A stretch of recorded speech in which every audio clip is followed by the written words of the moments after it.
It started like any other morning. You were just a humble, hoodie-clad, vaguely pink-skinned young man, running errands, picking up groceries, minding your business, chewing on a granola bar in a way that would have unsettled anyone who looked too closely. And then, screech, honk, crunch, you were hit by a car, specifically a glossy black luxury car driven by a distracted hedge fund manager named Brent, who was texting his ex about custody of their shared golden doodle. You flew. You squeaked. Then, darkness. At the hospital, Reginald got the call while he was fluffing his ascot.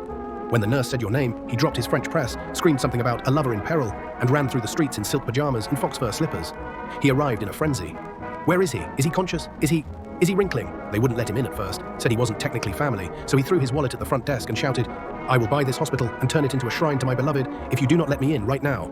They let him in. You in the ICU, you were a mess. Bandaged, bruised, one of your tiny feet in a cast, still clinging to your little hoodie like a security blanket.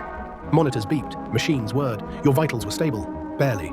Reginald collapsed at your bedside, gripping your hand like it was the last antique pocket watch in all of England. "Darling, please, wake up. I haven't even shown you my secret greenhouse of emotionally neglected orchids."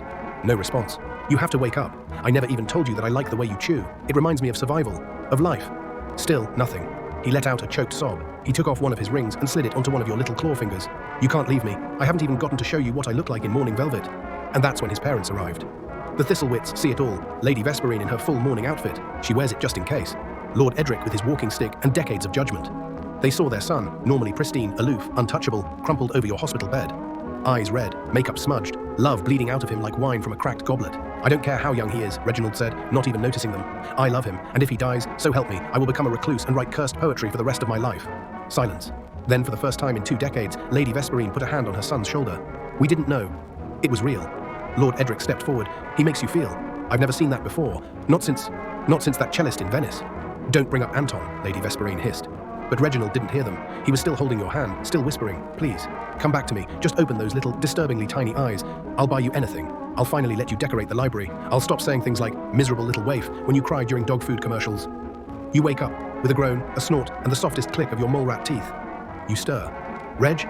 His head snapped up. "You're awake. You incredible, indestructible, beautiful little cave creature. Don't ever do that again." You blink. "Did someone hit me with a Lexus?" "Yes, and I nearly cursed the entire Brent bloodline. But that's not important." He kisses your forehead, carefully, tenderly, like you're made of glass and secrets.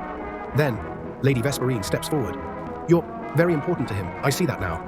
I brought muffins," you offer, dazed. She takes your hand, noticing how strange it feels, not saying a word. "Welcome to the family." Epilogue. You recover. Reginald dotes on you excessively. The Thistlewits now send you fruit baskets. Lady Vesperine texts you occasionally. Badly, but with effort. Lord Edric lets you win at chess. You still haven't told them you're a mole rat.